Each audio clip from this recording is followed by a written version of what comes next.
देखिए, राजस्थान में 199 सीटों के लिए वोट डाला जा रहा है और अब आखिरी के कुछ मिनट्स बचे हैं और अभी भी लोग बड़ी संख्या में जो है वो वोट डालने के लिए जा रहे हैं। लेकिन इसी बीच कांग्रेस में जो एक तनातनी बनी हुई है, क्योंकि दो खेमे बटे हुए हैं, वो आज एक बार फिर से कहीं ना कहीं देखने को मिली बयानों से, और उसी पर हम चर्चा भी कर रहे हैं। लक्ष्मीकांत जी, आप जवाब देना चाह रहे थे। स्वर्णिम आप पर सीधे सीधे ये आरोप लगा रहे थे कि आप लोग झूठ बोलने का काम करते हैं और जनता के बीच भी इस बार आपने जाकर सिर्फ झूठ फैलाने का ही काम किया है, भ्रम फैलाने का। देखिए, तो राजस्थान की जनता जानती है कि झूठ फैलाने का काम किसने किया है और झूठे वादे करने का काम किसने किया है। मैं आपको कह रहा हूँ, ये कह रहे हैं हम जीरो बिजली का बिल आ रहा है। अरे भैया, कितने दिन से आ रहा है? 2 महीने से। 58 महीने लूटते रहे और 2 महीने से जीरो बिजली आ रहे हो, और वो भी कुछ लोगों का। आप ये समझते हैं कि आप जो भ्रम फैलाएंगे, जनता उस भ्रम में हर बार आ जाएगी। ऐसा होगा नहीं। पिछली बार आपने कहा कि 10 दिन में किसानों का कर्जा माफ कर देंगे, संपूर्ण किसानों का संपूर्ण कर्जा माफ कर देंगे। लोगों ने एक बार आपकी बात पर विश्वास कर लिया, आपको वोट दे दिया, आपकी सरकार बना दी। हालांकि ये बात सही है कि पिछले 20 वर्षों में कांग्रेस की पूर्ण बहुमत की सरकार राजस्थान में नहीं बनी है, लेकिन चलो आपकी सरकार के पास आपको पहुंचा दिया उस वादे के आधार पर।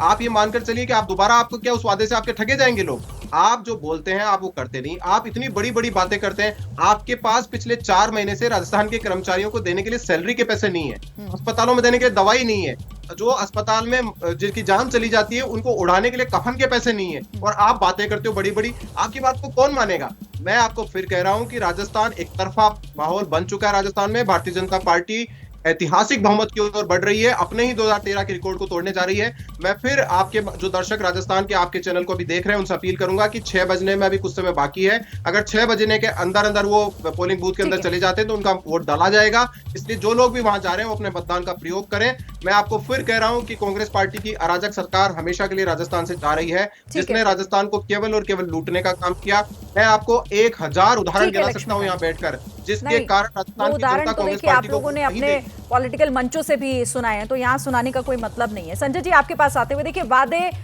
किए गए, एक एक गारंटी का जवाब नए वादे में बीजेपी ने भी दिया है। अशोक गहलोत की जो गारंटियां थी, क्या लग रहा है सर, किनके वादों में कितना दम नजर आ रहा है?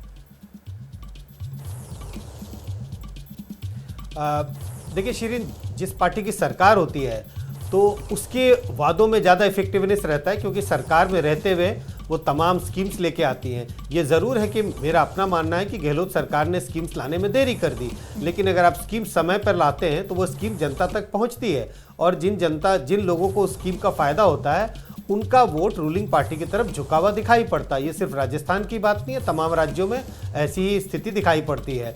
तो ज़्यादा भरोसा तो अशोक गहलोत के स्कीम्स पर किया जाएगा, क्योंकि दूसरी पार्टी जो सरकार में नहीं वो वादे कर रही है। हाँ। बल्कि जो जिस पार्टी की सरकार होती है, और मैं अशोक गहलोत की सरकार का जिक्र कर रहा हूँ, वो तो आपको एक तरह से बिल्कुल डिलीवरेबल से आपको उनका फायदा मिल रहा है। ठीक है संजीव जी, आपको भी लगता है थोड़ी देरी हो गई या नहीं? जो आज अशोक गहलोत ने कहा कि शानदार काम किया है और उसी के आधार पर हम जनता के बीच भी गए, आशीर्वाद मिलेगा? नहीं, मुझे नहीं लगता है। मुझे नहीं लगता कि देरी हुई है। देखिए, कोविड प्रबंधन जबरदस्त था। जो चिरंजीवी योजना है वो पिछले 1-1.5 साल से चल रही है। हाँ, ये जो गारंटी वगैरह जो एन मौके पे आई हैं, ये सब जनता को लुभाने के लिए आई हैं, और कुछ स्कीम्स देर से भी आई हैं। लेकिन अशोक गहलोत पिछले 1-1.5 साल से बहुत सक्रिय थे ये स्कीम्स। तो ऐसा भी नहीं है जैसे लक्ष्मीकांत जी कह रहे थे कि पिछले 2 महीने से सब हो रहा है, और ऐसा भी नहीं है कि 4 साल से ऐसा ही चल रहा है। तो कहीं 1.5-1 साल से ये सिलसिला चल रहा है घोषणाओं का, स्कीम्स का, और चिरंजीवी जैसी स्कीम से बहुत लोगों को लाभ हुआ है। बट देखिए, जो ये सब पार्टीबाजी की बातें हैं, असली बात ये है कि जनता किस तरफ वोट डालती है। और मैं सिर्फ अशोक गहलोत को इस बात का श्रेय देना चाहता हूँ कि 2003 में वो 56 पे निपटे और 2013 में वो 21 पे निपटे।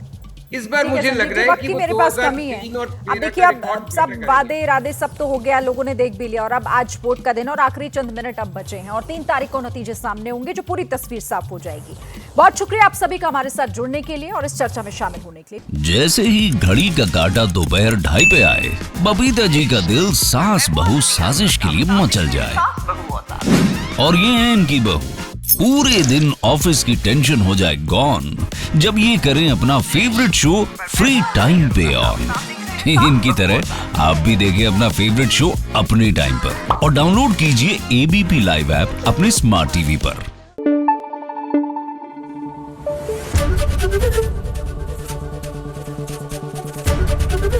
एबीपी न्यूज आपको रखे आगे।